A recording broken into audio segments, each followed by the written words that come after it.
Hi sailors, and welcome back to a new podcast here on explorenorth.no. I'm your host, Jon Amtrup.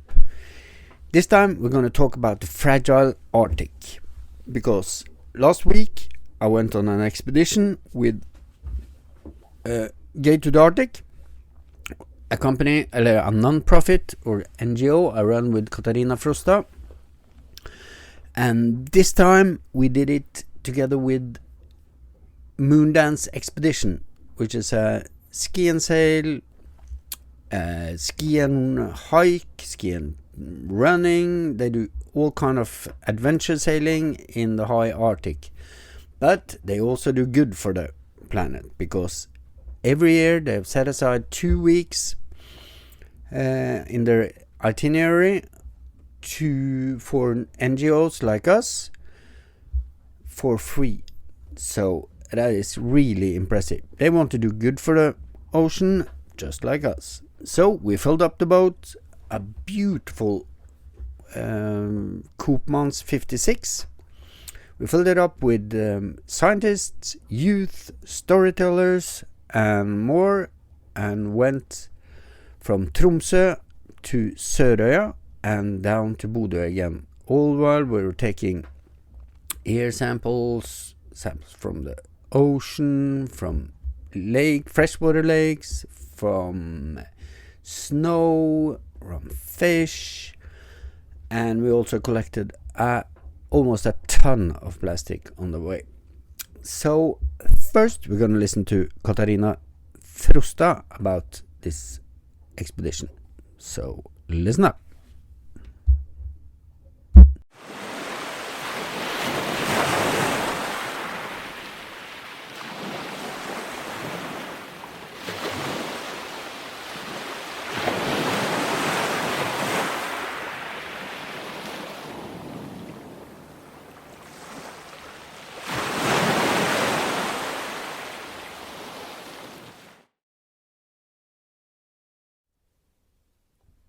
Recording started. Okay, Katarina. Now we've been on Gjerdet. Nei, vi har vært på Flo nå. Ja. Ok. Det var jeg som har slitt, du. Nei, jeg er litt tregt her nå. Ok, we're in Bodø, and we've just finished this year's Gate to the Arctic expedition. At least the one we planned. Maybe it's more to come this year, but we never know. Where did we go this time, Katarina? This time we went to other parts of Arctic. We have been up in Finnmark to some more remote islands up there, and then followed the coast down to here, Bodø. And we did a cooperation with Moondance Expedition this time. So we were guests. How did you like that, having a skipper and a mate? That was quite different. I think it's the first time I've been on the boat just as a passenger in that way. So when I got used to it, it was quite comfortable, actually.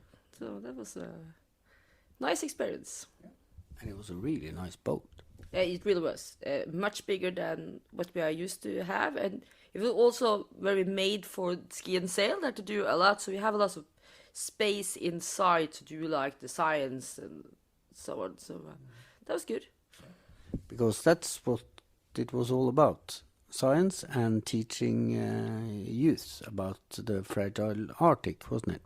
Yeah, so this year we were able to do what is the goal for Gate to the Arctic, to bring youth and science together, for the scientists to learn the youth on the field. Like the feedback we got, for example, from Anna, was that to see it in real life. She has seen videos, she's seen photos, but to see what's going on and to actually be on the field, taking sampling, learn about the sampling, making that boat to a lab.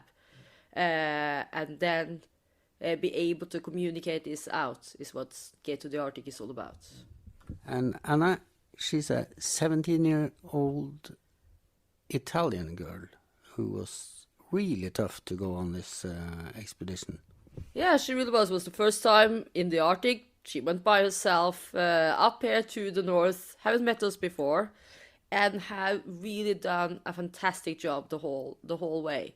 We have talked a lot with her afterwards and interviewed her a little bit, and also the way she communicates what she has learned is it's perfect. It's a perfect example. I'm looking forward to work together with Anna again. I hope we will. Definitely. And she had 2 scientists to teach her. Yeah, so we had Dimitri Deheyn and Marte Haave on board. They were taking lots of different sampling in the air, in the fish, in the snow, and in the ocean, and also learn more about what kind of plastic did we pick up in the big beach cleaning we did one of the days where we took over almost 1 ton of plastic from 3 beaches. And she has been following them the whole way, learned, communicated, done it herself. And I have a little talk with her about to get her words in what she has been doing, and it seems like they were able to communicate that to her in a good way. For you, John, like you are normally a skipper. We have used your boat. How was it to be on another boat, coming here up in the north where you have sailed a lot? What is your experience after this week? Oh, it was really nice. I was looking forward to this, not being a skipper and having a skipper, and the skipper turned out to be very good. Chris is an excellent skipper. So it was good to have another perspective on it. I got more time to do other things, talk to the scientist, and don't worry so much about all the boat stuff that a skipper has to worry about, and all the safety and all that. So all in all, very good experience of sailing around as a guest, but not exactly as a guest. We were the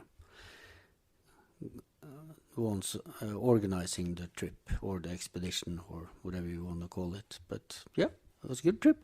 And also, I guess maybe many people have seen that we were supposed to go to Bear Island, but because of the weather conditions, it was not safe to go there, and we will not have been able to do the stuff we wanted to do. So, but we want to work in the Arctic, so we were still in the Arctic. So. No, the weather forecast was it was up to gusting 50 knots. And we have no business being in weather in the Barents Sea in those conditions. It would have been most likely impossible to land. And if we were to land, maybe we're not able to do anything. So it was a good call to say no to Bear Island and continue to Sørøya. And we had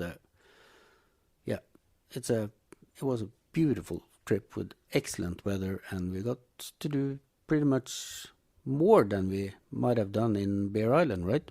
Yeah, absolutely. And this year we focused on plastic again, but we want to focus on all different human-made problems in our fragile Arctic that we really love and want to keep. Yep.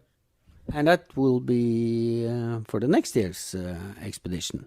Yeah, so next year we hope to have maybe some other scientists with us that can teach Anna or other youth about that. And now also the job is coming to.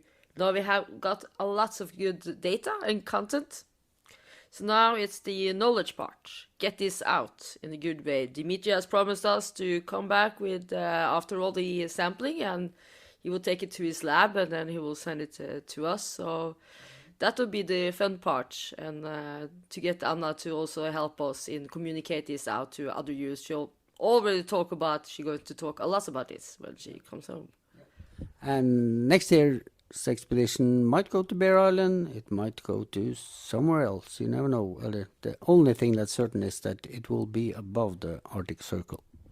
Yeah, and I hope also through like what we will talk about after this trip, that maybe more people out there want to be a partner, want to be a sponsor, also believe in what we are doing. We got some very good feedback from the scientists saying that one of the strong thing with Gate to the Arctic is that we bring it to the field. We don't make it just to go to a lab and learn from the scientists there.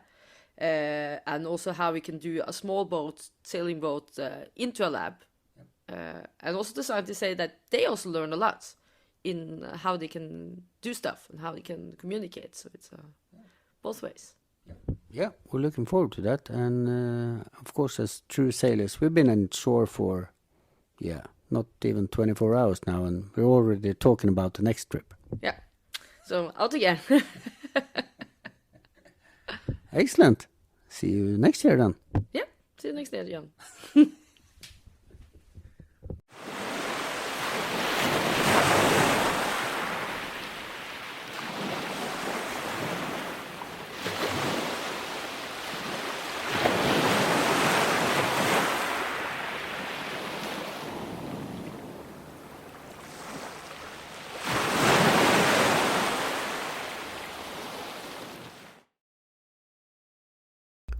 And now we're going to listen to our marine biologist and research scientist, Dimitri. Okay, Dimitri, how's life as a sailing scientist? Well, wonderful. Life as a sailing scientist is being right there in the field, surrounded by the elements, and then enjoying, nature and enjoying the company. So it has been wonderful. And can you describe a little bit about what you have been doing this last week while we have been sailing between Tromsø, Sørøya, and now are ending up in Bodø? Yes, of course. So I'm a marine biologist, and I study the effect of microplastics on the marine environment.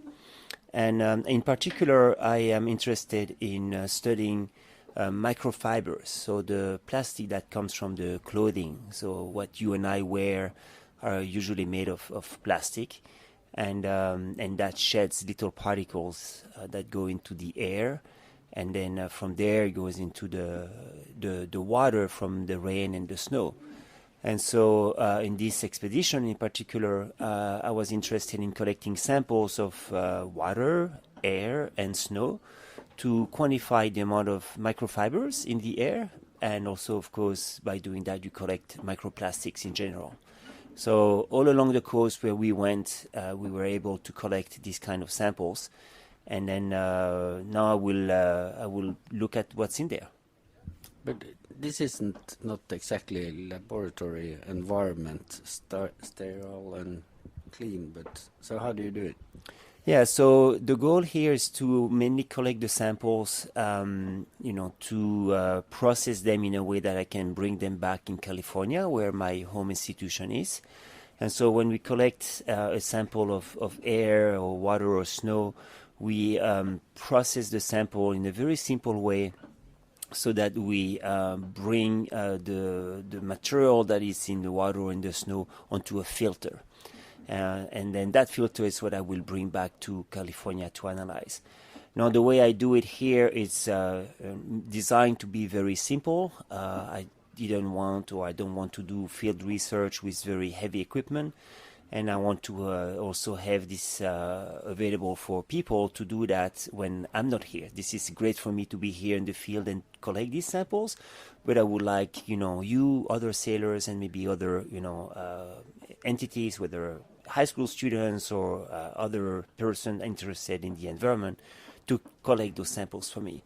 And those samples are basically things that you collect in a tube, in a 50 milliliter tube that you put the snow in, or you put the water or the rain, and then filter that in a very simple way. And then the filter have to be dried and then sent to me by mail, or I bring them back myself to California. And from there, I will do all the analysis to quantify the plastics in the environment. And you had Gate to the Arctic ambassador as an assistant this week, haven't you? Yeah, so this is very exciting. We had, a high school student, Anna, And Anna has been working with me in the past year or so, analyzing microfibers that she collected from samples in her hometown in Italy. And so we have a program there where we collect samples of water from the Mediterranean Sea. And here she was lucky to be the ambassador of Deheyn to the Arctic, and come and help me collect the samples all the way up to the Arctic. And Anna has been exposed to what it is like to do research in the field. As you mentioned, not always is the most important research done in a laboratory. Actually, very important research is being done in the field, and you have to adapt the technology and the methodology according to what the field allows you to do. Yes, indeed, this is not a floating laboratory, but we get by, we take the appropriate controls, we take the appropriate measures so that we can get hopefully clean enough samples that we can process back in California, and then in a few months I will be able to share some of the data of those plastics, and Anna will be also involved into that process. So she came here to participate to the expedition on the sailboat. She collected with me all those samples. She processed them. We filtered them. Now we have the filter dried. I will fly to California, and then her sister will be actually in my lab, her twin sister, and for 2 months we'll process the data. And then after that, we'll be able to share the images of the filters and count them, and then know better how the microplastics and the microfibers in particular are distributed along the coast of Norway, all the way north. Really looking forward to that. Yeah. And I'm sorry we didn't get you any rain for this trip. There was no rain, but that's fine with me. Actually, I really enjoyed the weather. We had just a couple of periods of rain, so I collected 2 samples of rain, which, it's better than nothing. But we reach also such a diversity of environments. We were able to go into remote places where obviously you had evidence of microplastic present. So currents are bringing those to the shore, and then of course the wind is bringing also the microplastics, the one that's in the airborne microplastics. And so the diversity of environment, I hope, will bring us a better idea of what the microplastics looks like. Microplastics are invisible to the eye, and so we have to have a microscope to look at them. And so you might be in a place where you think that you breathe very clean air, or that the water might be without any macroplastic, any plastic that is visible, and actually it might not be the case. And so it's important for us to disclose that, and to engage the people to realize that pollution is not necessarily visible, and that the invisible pollution is also extremely damaging to the environment, because we don't realize that we are the ones responsible for that pollution, and we do it non-knowingly. And so that's one goal of this expedition, is also to bring awareness of those microplastics, and people be aware that what we wear or what we do with certain of the things that we put on our face, like cosmetics, can generate microplastics, and we have to bring that to the attention of the consumer and society in general. Thank you so much. Yeah, pleasure.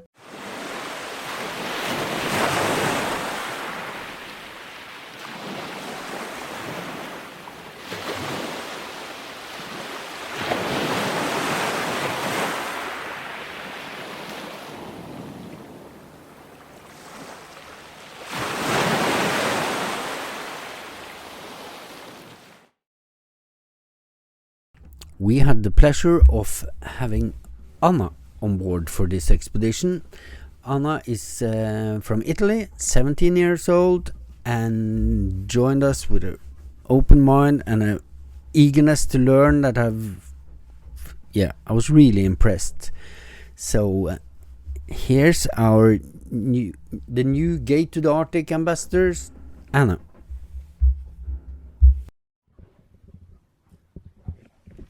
So Anna, you've been sailing for us for a week now. Is this the first time you've been out sailing? No, I've been sailing one time when I was little, but it was with my family and near in Italy, never in places like this. Because now we're above the Arctic Circle. Have you enjoyed the trip? Yeah, I mean, the places, the views are wonderful, and I've never seen anything like that. Also, I've been enjoying staying with new people and getting to know them. So yeah, it's been a great trip. Good to hear. But you're only 17 years. Can you tell us a little bit about your background and maybe why you chose to come on this Gate to the Arctic expedition?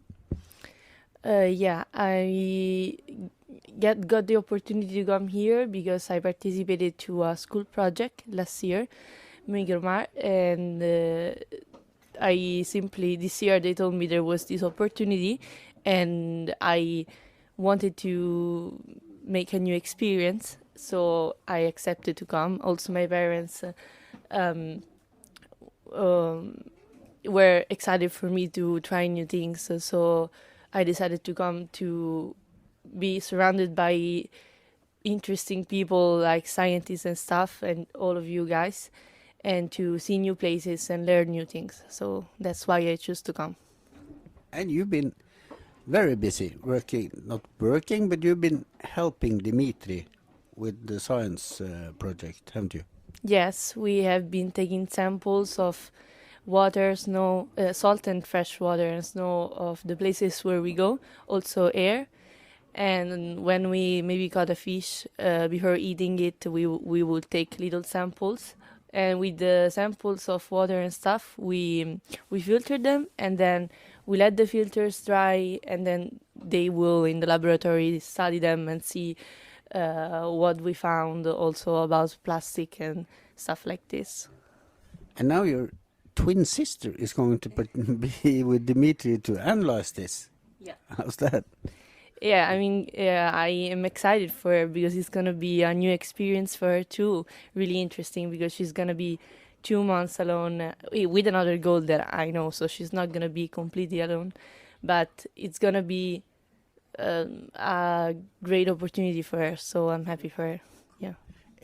Is this a career path? I know it's a little bit early for a 17-year-old to talk about career path, but is this something that you find so interesting that you're thinking about doing this when you get older? I mean, it could be. I'm still not sure about what to do, so it is a possible path, but I cannot say with certainty what I'm going to do. I'm sure that I will continue to study scientific subjects, so it is a possibility. I mean, it is. And this trip also made me increase the interest in this type of subjects, so it is possible, but we'll see. Yes, no worries. I still don't know what I'm gonna be when I grow up, so you have a long way before you. Have you learned anything on this trip? Yeah, I've learned about. I've learned while working with Dimitri and Marte also, because they it's important. They showed me how to do this practical stuff that I never done before. The attention you have to put in taking sample and doing and processing them, because you don't want to contaminate them and stuff like that. It was also interesting for me to see these remote and beautiful places, to go to these beaches and see the plastic there, because one thing is maybe seeing the news and seeing it in the TV, but it is another effect seeing it in person. So yeah, also seeing you people talk and your point of view on the world has been really interesting for me. Yeah. Very cool. It's really interesting to have you here. But when it comes to the plastic, you participated when we cleaned the 3 beaches on Sørøya. Have you been participating in any cleanup back home in Italy? Can you compare them? Yeah, I did, but it was completely different. The amount of plastic, it was very little compared to this, because it was a public beach where I went. So obviously it was not abandoned and it was controlled. So it was different, but also the effect was different because here it is our area is not really frequented in much, so it is strange to see that many trash. Yeah, it is another thing. But I did near my town, to the beach near my town. Yeah, I went. So, do you think, were you scared of the amount of plastic, or did it make you think about how we can maybe start to, how we can solve the problem? I don't ask you to solve the problem, but did you get any thoughts on that? Well, I think that this experience for me has been great because now I can also go back home and talk about this and what I've seen and what I've learned.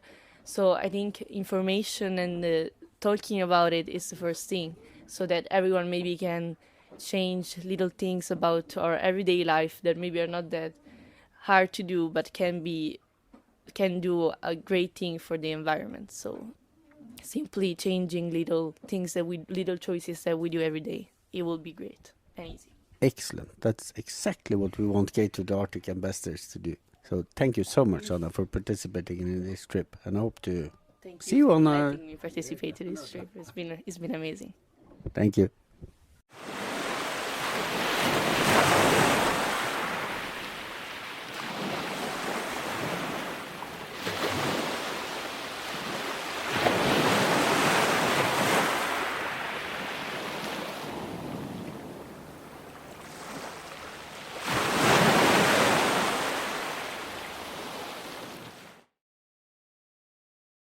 Marte is a senior researcher at SALT, and she is one of the leading experts on plastic in the ocean and in nature in Norway. So please listen to her take on our expedition and what we can do with plastic in the environment going forward.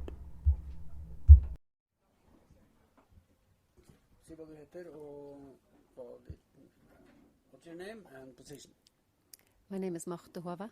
I'm a senior researcher at SALT. One more time. My name is Marte Haave. I'm a senior researcher in toxicology at SALT. Excellent. And Marte, how is life as a sailing scientist? It's really exciting and quite comfortable, actually. It's a lot of transport and some beautiful scenery. This is really spectacular. So I'm really enjoying myself. It doesn't feel a lot like work, actually. It feels more like a workation, isn't that the word? That's a hip word for it. Yeah. But can you tell us a little bit about where we are right now? Yeah, we're sailing towards Bodø. We can see the Lofoten in the distance on one side. I think maybe we have passed it now. And on the other side is Steigen. So the mountains here are just so beautiful. I've been outside since this morning just to look around. We've sailed down from Sørøya in the far north, almost at Nordkapp. And now today we're landing in Bodø, this last day of sailing. And we had sort of a mission with this expedition. We didn't go where we planned to go, but we ended up in a pretty spectacular place, both plastic-wise and nature-wise, didn't we? Yeah, we did. The original plan was to go to Bear Island, which is in the middle of the Barents Sea. So that is definitely the Arctic, very different and not populated. And we ended up going to Sørøya, which is also,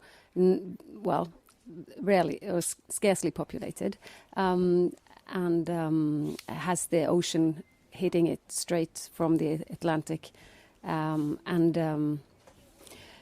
Well, it's definitely also the Arctic, and has a lot of the same problems with the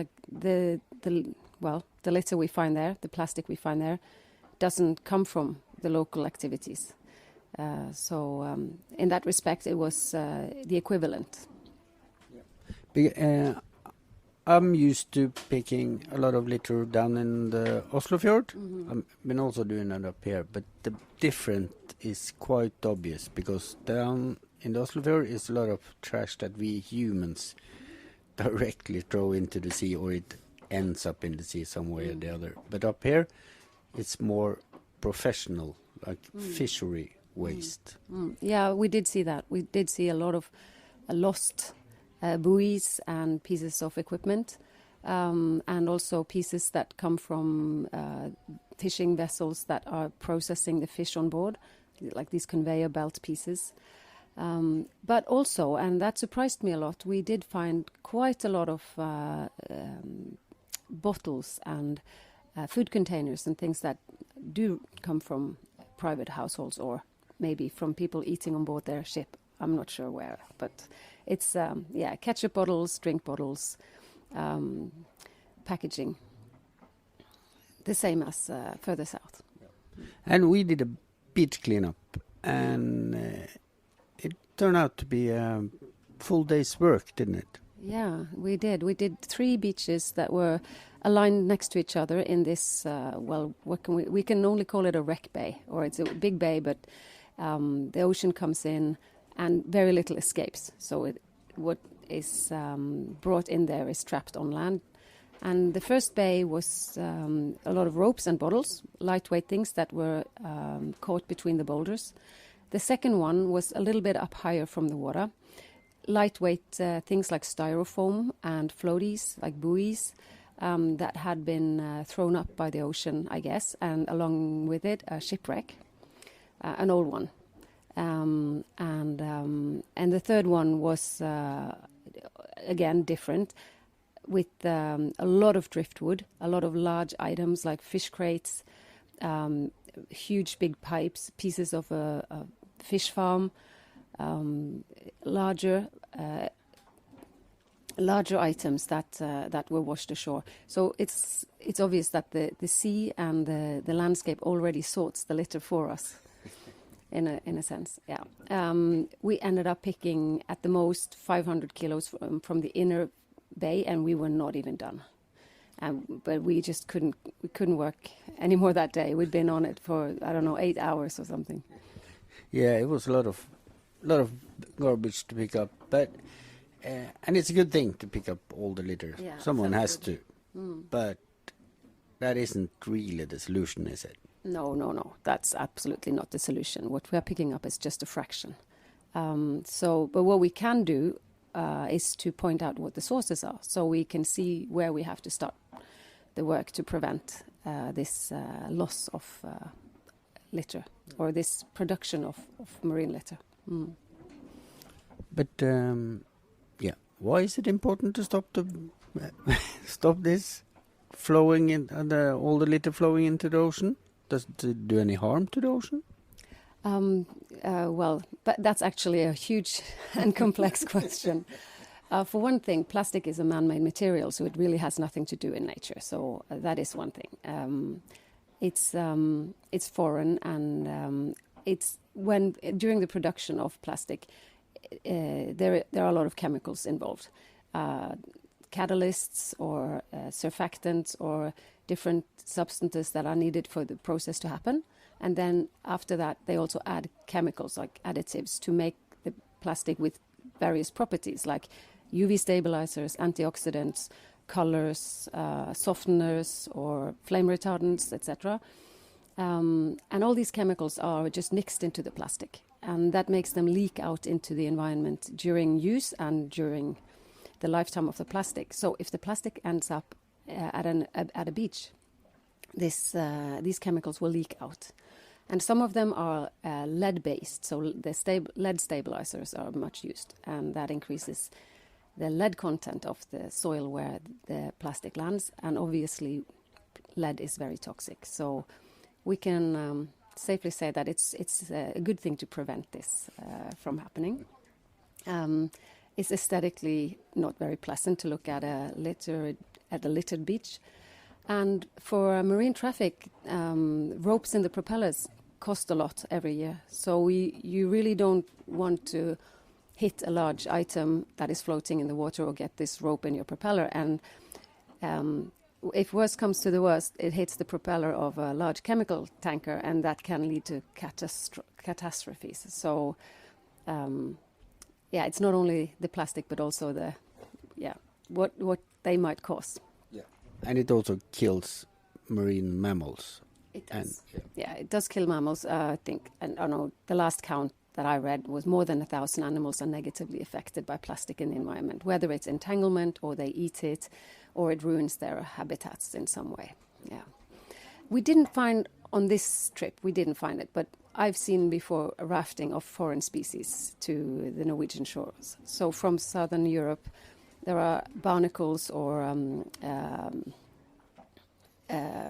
different types of barnacles and mollusks that are attached to rafting material and that are coming to our shores.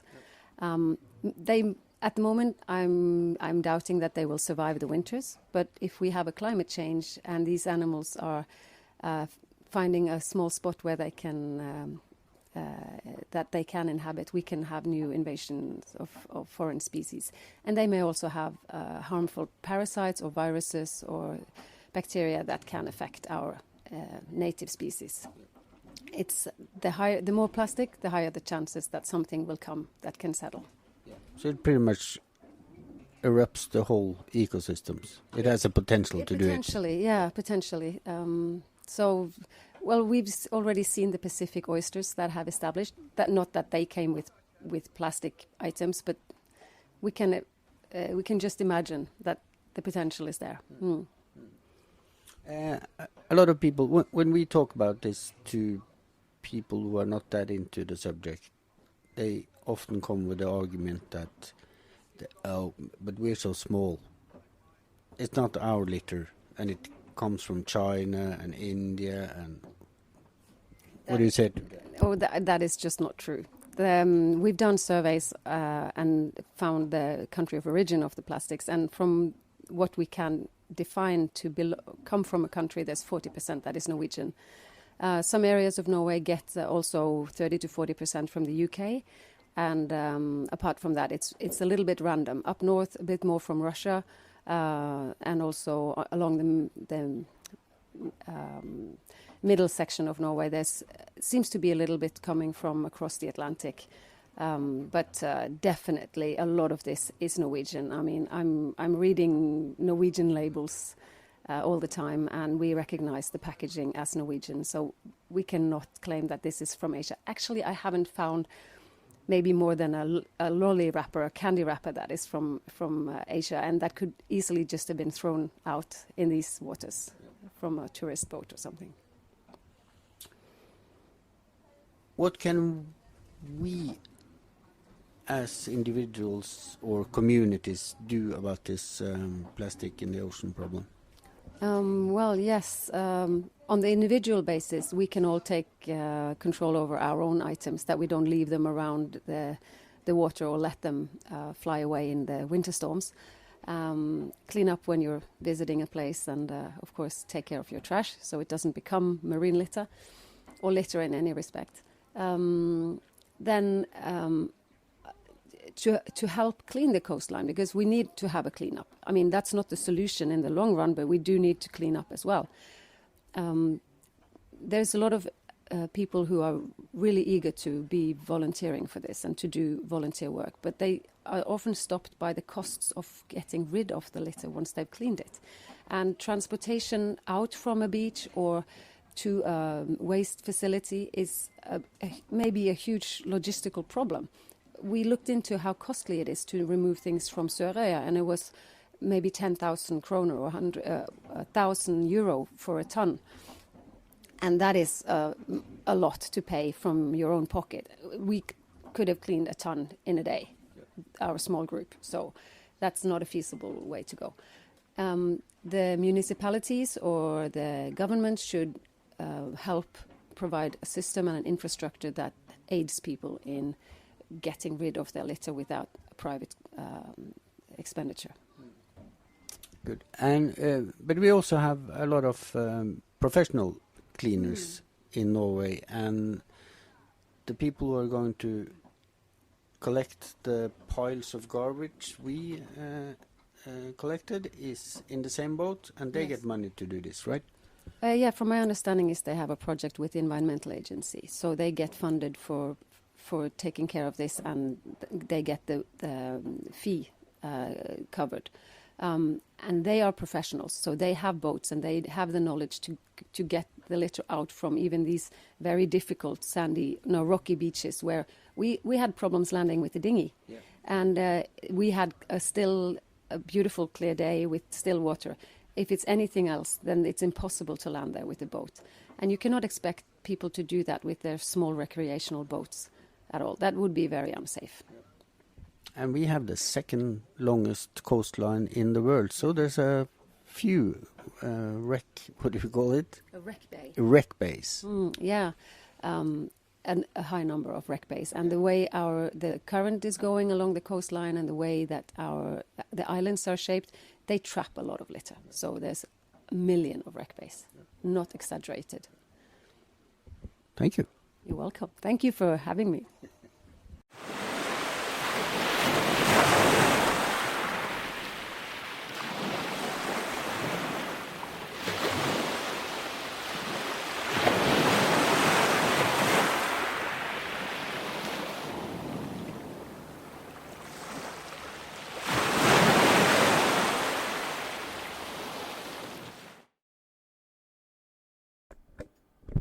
Hi guys, thanks for listening to this podcast. I hope you found it interesting.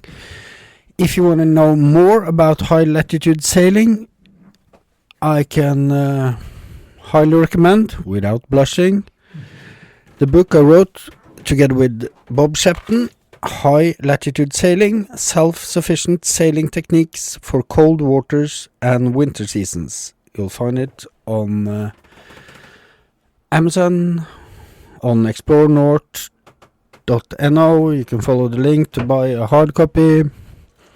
And there's also a lot of other books there that you might find interesting. Other than that, keep on sailing, guys.